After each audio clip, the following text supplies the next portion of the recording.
already July. Pero kita niyo ba ay hindi pa rin super high? Huwag mag-alala dahil marami akong negosyong pwede niyong itry.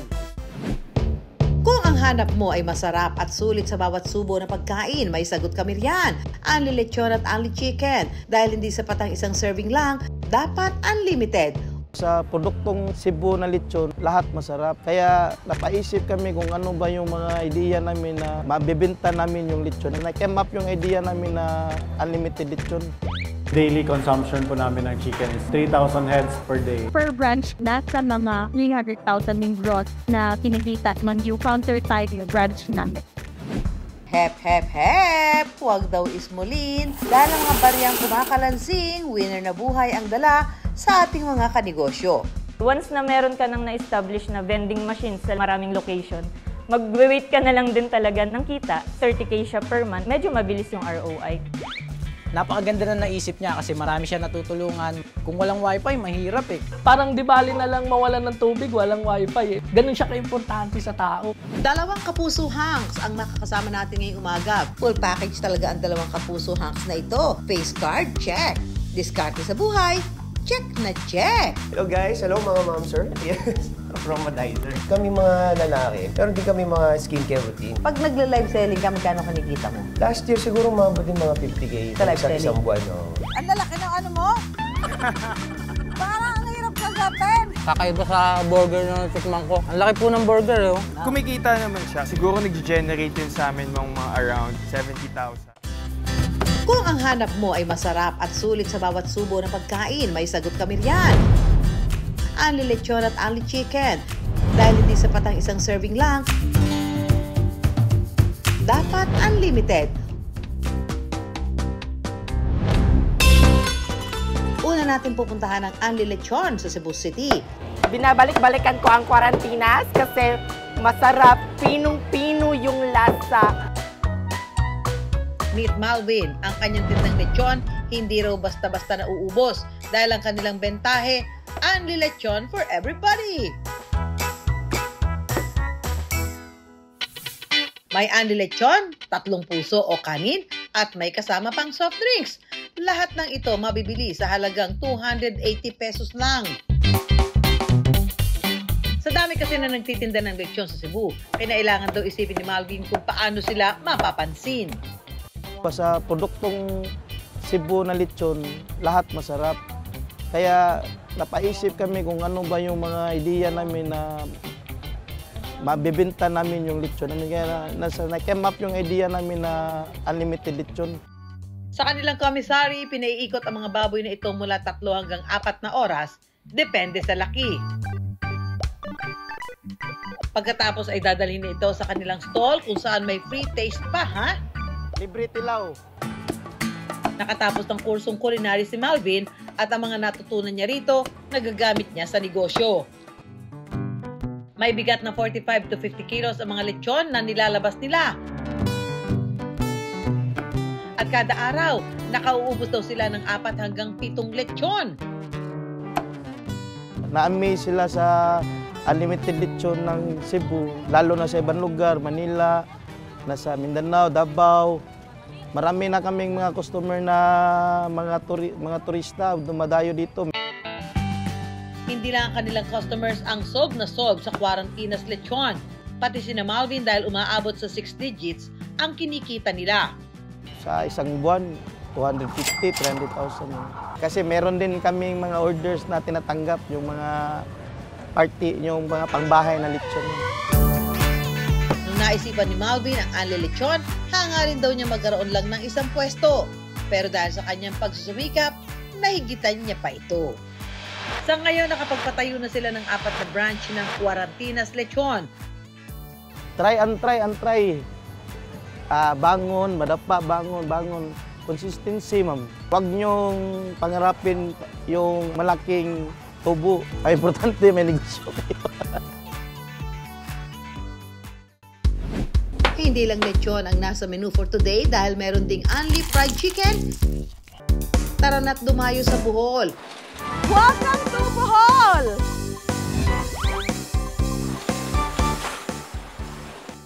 Para sa mga mahilig kumain kagaya ko, kasama dapat sa mga pupuntahan ang kainang ito ng mag-asawang Uma at James. Ang kanilang specialty, ang binabalik-balikang Kanto Fried Chicken. Dati, it was my husband's parents na business. So they started there since 1998. Mga around 2012 na-stop yung business nila. So at that year, we also met si Paeng and I. Sa hangarin magkaroon ng dagdag na pagkakakitaan, sinubukan nilang buksan muli ang nagsarang Kanto Fried Chicken business ng magulang ni James. At nang muling pumatok ang kanilang produkto, umarangkada na sa negosyo ang mag-asawa. Taong 2015 nang magbukas sina James at Uma ng kanilang kainan. Kahit na iba ang diskarte sa negosyo, ang simple pero malasang fried chicken daw nila ang siyang hilig ng kanilang mga suki. Dahil nasa linya na rin ang produktong manok, sumubok din sila ng ibang luto nito. At ang kanilang panindang manok maliban sa nakabubusog, tuloy-tuloy din daw ang pangingitlog ng oportunidad para sa kanila. Ang nagsimula sa isang maliit na pwesto, all over Bohol and Cebu, we now have 50 branches here in Bohol at around 20 locations. Dito po sa Bohol, yung daily consumption po namin ng chicken is around 3,000 heads po per day. At sa Cebu naman is around 1,500. Siguro per branch po, nasa mga 100,000, 300,000 yung gross na kinagita ng yung counter type yung branch namin. okay, so eto na, titikman na natin yung mga iba-ibang klase ng chicken dito sa Paeng's Chicken sa Bohol. So, unahin natin itong kanyang, ang init. This is the original chicken. At ang chicken nila, hindi malnourished na. May laman, yan, At juicy, totoo juicy siya, yan. Malasa siya. Hanggang sa kaibuturan ng kanyang laman, malasang malasa. Talagang juicy nga. So, this is the roasted chicken. Napakalasa naman. Pagkalasa naman, sagad na sagad. Medyo matamis-tamis ang lasa. Pero ang maganda sa manok nila, talagang hanggang loob ang lasa. Hindi na nakakapagtaka kung umabot sa 70 branches, kung may franchise man yan. Kasi talagang ang hindi ho nila ikino-compromise yung lasa. Ang pagsisimula ng negosyo ni na James at Uma, katas ng kanilang ipon. Kaya nang pumatok sa panlasa ng mga Boholano ang kanilang Kanto Fried Chicken, sinimulan na rin ng mag-asawa ang makapagpundar. Never give up lang talaga. So every time you dream, you do it. And of course, samahan din na prayer. Huwag magpatalo sa anli hirap ng life. Dapat may anli sarap din. Ang anli lechon at anli chicken na ito. Panalo na sa panlasa. Panalo pa sa negosyo. Si Jack Roberto, Malapit na natin matupad yung pangarap natin. bukod sa pagiging hunk actor na napapanood natin sa GMA drama series na My Father's Wife, dutiful kuya kay Sanya Lopez na gumaganap bilang Danaya sa GMA fantasy series na Encantadia Chronicles Sangre. Isa rin siyang negosyante. Hello guys, hello mga ma'am sir. Yes, from Madizer.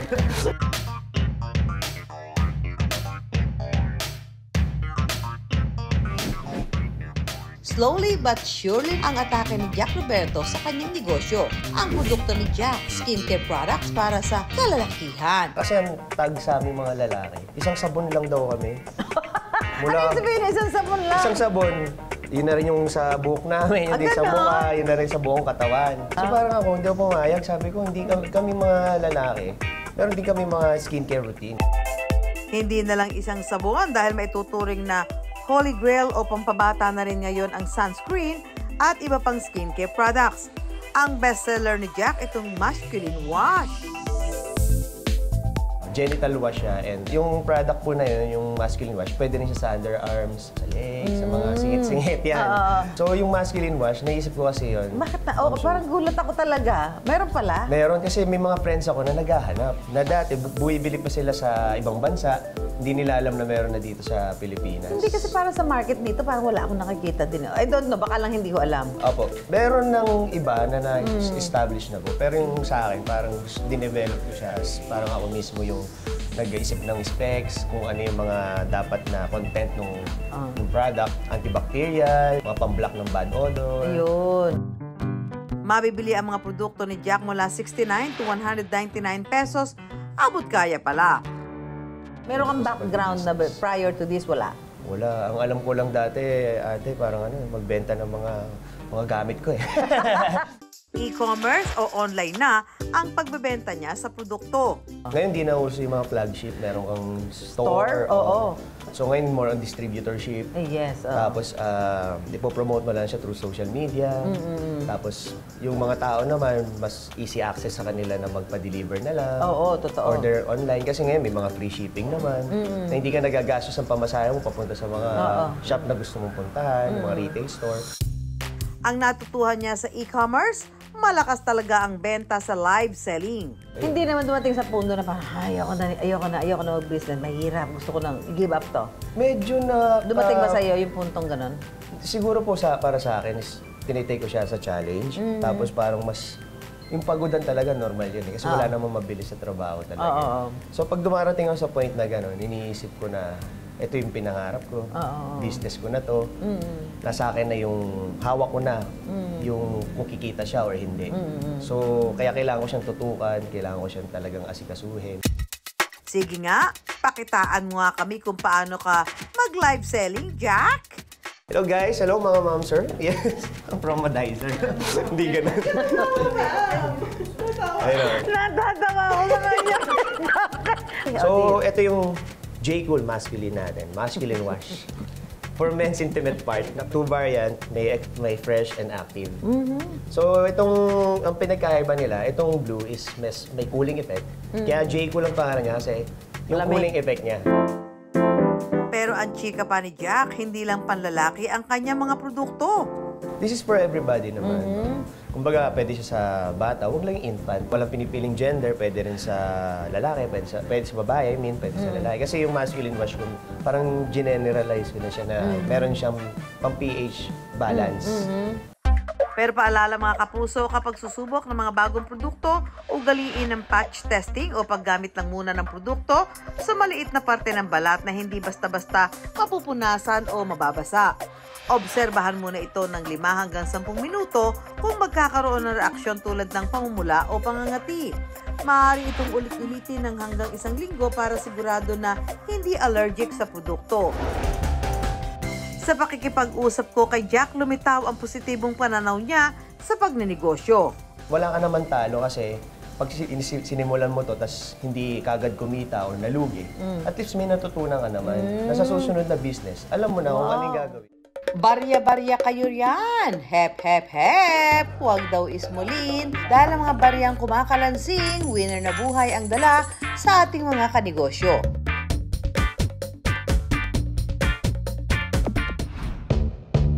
Nakapag-ride na ba ang lahat? Si Ultimate Star Jeneline Mercado, astig na astig sakay ng kanyang big bike with her hubby na si Dennis Trillo. Humaharurot din sakay ng motorsiklo si Clea Pineda, Miss Universe Philippines 2023 Michelle D, at Chika Minute host Iya Villania Arellano. Kahit na may kaakibat na panganib ang pagmumotor, may iwasan na aksidente kung palagi mag-iingat at magsusuot ng mga protective gear gaya ng helmet. Pero dahil tag-ulan na, hindi maiwasang mabasa ang mga helmet na dahilan para magkaroon ito ng amoy. Worry no more dahil may solusyon na raw dyan. Presenting ang helmet cleaning vending machine ng 27-year-old engineer na si Joyce. Lumipad pa Singapore si Joyce para personal na makita ang machine. Pinakita sa akin yung machine, kung paano nagwo-work. Maganda talaga siya dito sa Philippines kasi malaking country compare sa kanila, tapos mas marami yung motorcycles dito. Pero walang machine na ganyan. Kumuha si Joyce ng pao ng 10 vending machines at inilagay sa iba't ibang lugar. 50 pesos ang presyo ng bawat palinis. Kung walang 50 peso bill, pwede rin maghulog ng barya basta mabuo ang 50 pesos. Pwede na rin daw ang digital payment. Tumatagal ang isang cycle ng 520 seconds o may kabuuang 8 minutes and 40 seconds. Mayroon itong 5 cleaning process. Una na rito ang fog sanitizing. Sa pag-sanitizing po, so meron po tayong mist ng disinfectant para ma-disinfect yung helmet mismo. Nasa second cleaning process na tayo, yung UV sanitizing. Meron tayong UV light sa gitna ng machine natin. para nakafocus tayo sa pag-clean ng interior ng helmet. Nasa third process na po tayo, yung ozone cleansing. Isa po ito sa importanteng process ng machine natin. Nagre-release po ito ng chlorine smell para ma-purify pa po yung interior ng helmet natin. Yung next step po natin is yung high heat drying para ma-blow po yung mist na nirelease kanina sa first step. So, fifth stage po ng machine natin is yung pag-release po ng fragrance or yung pabango po para mas maging fresh na po yung helmet natin. Milyon daw ang inabot sa puhunan para mabili ang 10 machine at maipadala rito sa Pilipinas. Marami na raw ang interesado maging distributor ng kanilang Vendo machine. Ngayon po, binibenta namin siya for 265,000. Included po doon yung liquid solution na 20 liters, tapos fragrance niya po. May warranty naman din po kami and after sales support. Ang kita raw ng bawat isang machine nakadepende sa lokasyon nito. Usually po ang average talaga daily 10 helmets. 30K siya per month and then medyo mabilis yung ROI. Maaari pa raw itong mas lumaki depende kung gaano katao sa paglalagyan. Ang kagandahan daw sa pagninegosyo ng Vendo machine, hindi ito kailangang tauhan at bantayan. Parang passive income na din talaga po eh. Kasi once na meron ka nang na-establish na vending machines sa maraming location, mag-wait ka na lang din talaga ng kita. Yung collection na lang po per week, per month, gano'n na lang po. Kung meron po kayong naiisip na idea, umpisahan nyo na. Huwag nyo nang antayin na meron pang ibang taong mag-start din nun. Kasi hindi natin maiiwasan naman na meron din nakaisip nun. Kaso, advantage mo kung ikaw yung mauna eh. Sa iskinitang ito sa Caloocan, hindi pa man sumisikat ang araw, marami nang nakatambay. Ano kayang ganap nila sa buhay? Kanya-kanyang hawak ng cellphone para maki-Wi-Fi? Piso is the key para sa Wi-Fi Vendo machine na pinipilahan dito sa Dagat-Dagatan, Caloocan. Yan ang paandar na negosyo ng 32 years old na si Jonas. Parang di bali na lang mawalan ng tubig, walang Wi-Fi eh. Parang yun lang yung term ko na ganun siya ka-importante sa tao. Kasi doon na lahat eh, libangan, educational, lahat na as in online na lahat eh. Napaka-importante, mahalin tulad mo siya sa mga necessities mo ngayon para mabuhay, kasama na siya eh. Kahit ang mga kapitbahay na nakatambay sa labas ng bahay ni Jonas, relate na relate. Nakakausap natin yung mga nasa malayong lugar, like ng family ko. Unlike before na text, sulat, mahirap. Napakaganda na naisip niya kasi marami siya natutulungan. Kung walang wifi, mahirap eh. Lalaro sila ng ML, 5 sila dyan. Dinadayo talaga nila kasi magkakasama sila eh. Although may mga sarili-sarili silang internet, iba kasi yung experience pag magkakasama sila naglalaro, tabi-tabi sila naglalaro. Hindi kahit ni Jonas ang partner at kapatid niya na bumili ng Piso Wi-Fi Vendo machine. Dahil wala pa siyang perang pangpuhunan noon, natutuhan na rin daw ni Jonas ang pag-repair at pagbuo ng unit. Babayad kami ng labor. Napaisip ako, sabi ko, ba't hindi ko i-try? Hanapan ng ibang solusyon. Tingin ako sa YouTube, sali ako sa mga group, tanong-tanong. Bumili siya ng mga gamit sa pagre-repair sa halagang 1,000 pesos na hiniram niya sa kanyang partner. Nang makita na malaki ang potensyal ng negosyo, sinubukan niyang mag-resell ng Piso Wi-Fi Vendo machine. At nang makaipon si Jonas ng 20,000 pesos, bumuo siya ng 3 units ng Piso Wi-Fi para sa kanyang sariling pwesto. Sinuportahan din siya ng kanyang nanay.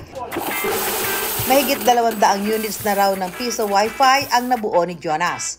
Nakita ko yung importansya sa ibang tao eh, lalo yung mga nangungupahan. Win-win kami. Makagagamit siya ng serbisyo ng Piso Wi-Fi. Ako kumikita ako. Kaya hanggat maaari, mababa lang po yung halaga ng rates na nilalagay ko. Mababang halaga ko rin binibigay yung unit.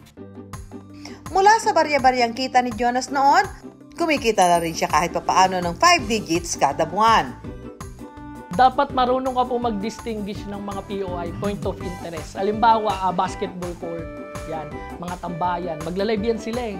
Kasi lahat naman po eh, parang tubig, kuryente na si Wi-Fi connection eh. Tsaka sa mga liblib, mga remote area, sa mga province, okay yan. Kaya mga umorder din sa akin, Batangas, Bulacan, siniship namin.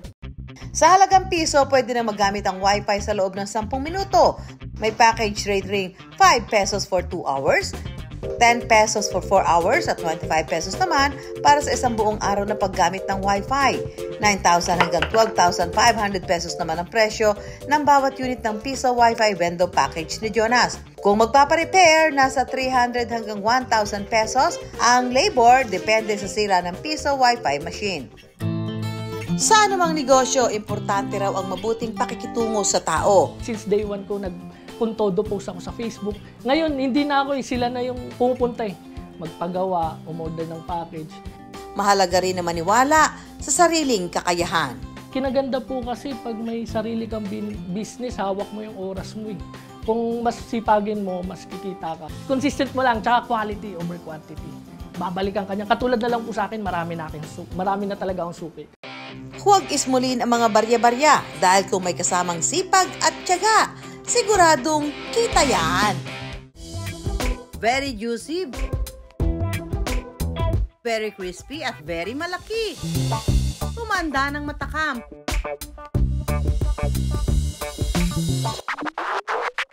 But wait! Ang espesyal na burger ng former Pinoy Big Brother Celebrity Collab housemate na si Vince Maristella ang tinutukoy ko na ating titikman, ha? 1, 2, 3!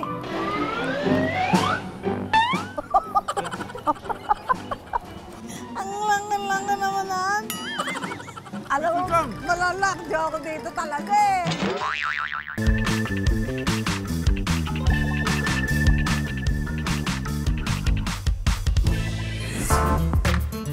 Bunga ng disiplina at strict workout ang matipunong katawan ng kapuso hunk na si Vince. Kaya naman sino mag-aakala na paborito pala niya ang burger at ginawa pa niya itong negosyo. Dati pa, nung nasa college ako, gusto ko talaga mag-business. May family business din kami, pero construction naman.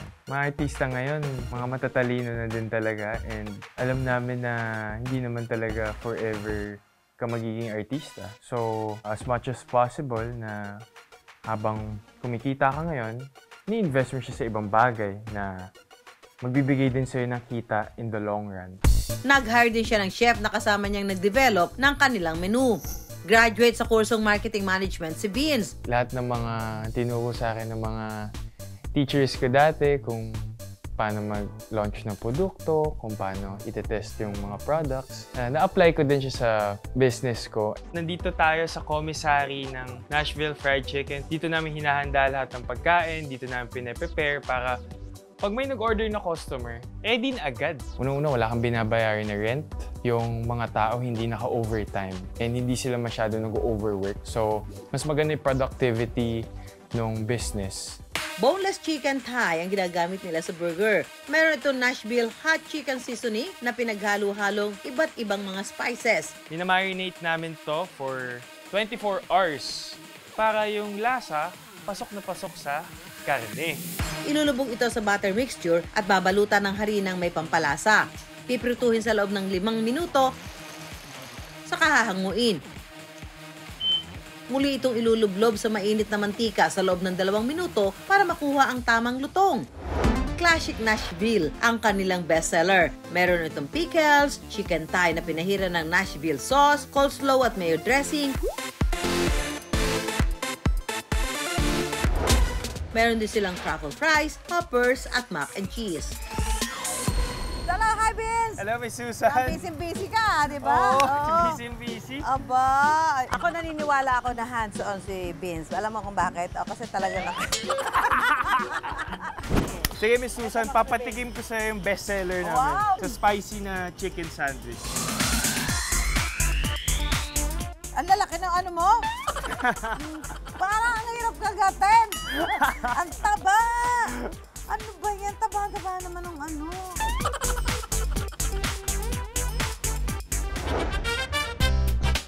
So, Miss Susan, meron na tayong classic Nashville.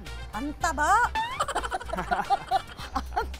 Grabe! Paano kakainin yan? Laki-laki. Try natin magpaturo kay Vince kung paano ba kagatin tong kanilang burger na pagkakapal-kapal. O sige, ikaw. So, kailangan, Miss Susan, medyo igilid mo muna yung ano. Alin? Para hindi mo makain yung papel. Hindi, kinakain ko talaga papel. Tapos, bago ko kumain, dapat inaamoy mo muna. Diba? Bago mo kagatin, syempre, di ba, inamoy mo muna at saka ka nakakagat. O sige, paano?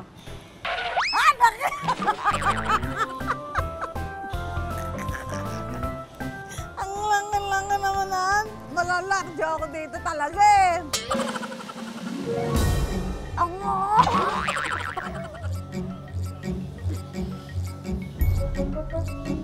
Nahihilo ko. Masarap nga. Kaso nga lang ang taba-taba ng burger mo, laki-laki ng laman. Nakatulong raw sa negosyo ni Vince ang kinuha niyang kurso sa kolehiyo. Dahil ang pagnenegosyo ay isang mahabang proseso na dapat ay pinag-aaralang mabuti. Hindi naman kailangan magsimula ng malaki kagad. Hindi naman yun yung parang tinitingnan kung magiging successful yung business mo. Dapat ang negosyo hindi minamadali. Dapat dahan-dahan lang.